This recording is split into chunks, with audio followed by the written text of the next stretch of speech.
Where do we find true happiness? The latest research in psychology and economics shows that the answer lies in what we already have, for example, your friends and family. The secret of happiness is to put more time and attention into these experiences that makes you happy and satisfying. So, today I am going to teach you the 4 secrets to happiness. Hey guys! It's Life Academy. As the American Jewish cleric Kahneman says, happiness is not having what you want. It is wanting what you have. Secret 1. Money can't buy you happiness. One of the most famous discoveries in the field of happiness research is that money can't buy you happiness, or at least not as much as we think.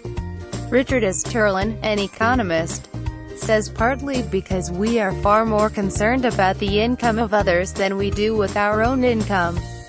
For those who already have the basic needs, only when the money can bring higher social status, it will mean more happiness. But obviously, it's really hard, because others are getting richer as well.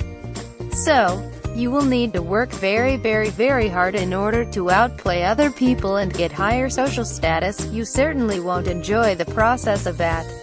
In addition, Daniel Kahneman, a psychologist at Princeton University, says that relationship between happiness and income is loosened, partly because there is evidence that, in general, the rich often spend more time with activities that don't bring them happiness, and these activities are tense and stressful, such as work, childcare and shopping.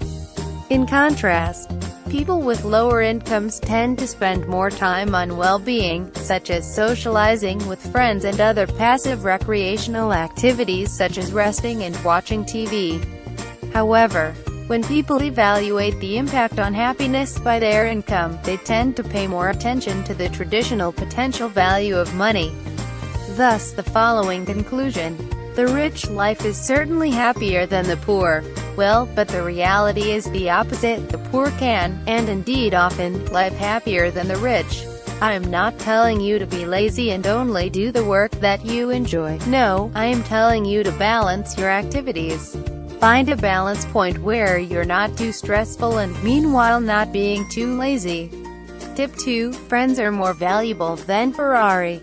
You might ask me, how?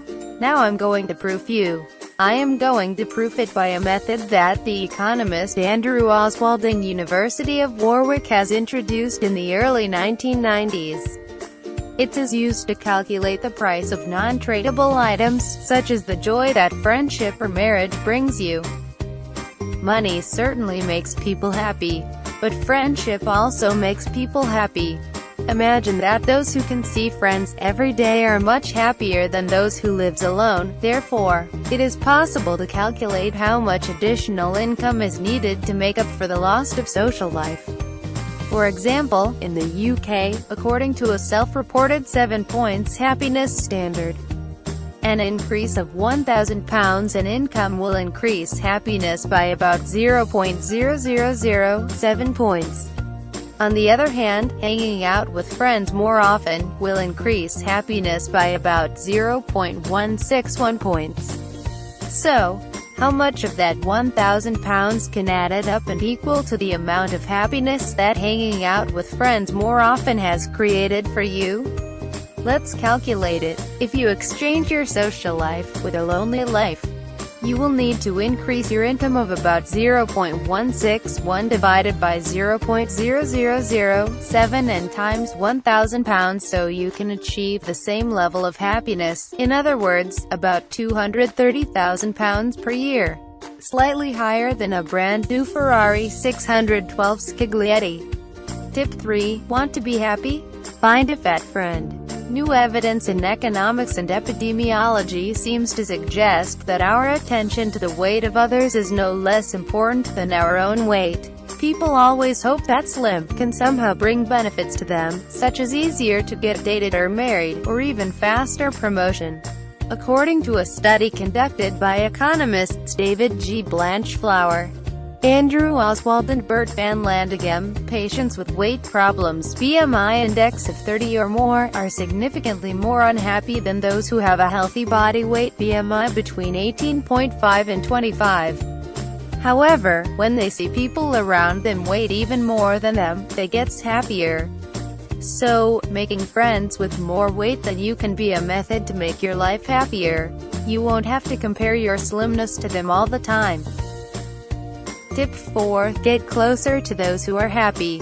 James Fowler and Nicholas Christakis, two of the world's best-selling authors, found that if people in your social network, like your family and neighbors, are happy, then you will be a lot happier in the future. More precisely, if one of your friends living within 1 mile away from you gets happier, then your life happiness will increase by 25%. This means that the intensity of the spread of happiness seems to depend more on the frequency of social interaction, related to geographical proximity, not on the depth of social relations. So, how are happiness transmitted? One reason is that happy people will share their good luck with friends and family, for example, providing practical help, giving help on financial problems. Another reason may be that happy people tend to improve their behavior and will be more friendly or less hostile to the people around them. Perhaps just because the positive emotions are highly contagious. So, get closer to those who are already happy can also make you happier. Okay, that pretty much wraps up the video. If you like the video, thumbs up and hit that subscribe button. Also, check out Life Academy website if you want to be successful in your life. Peace.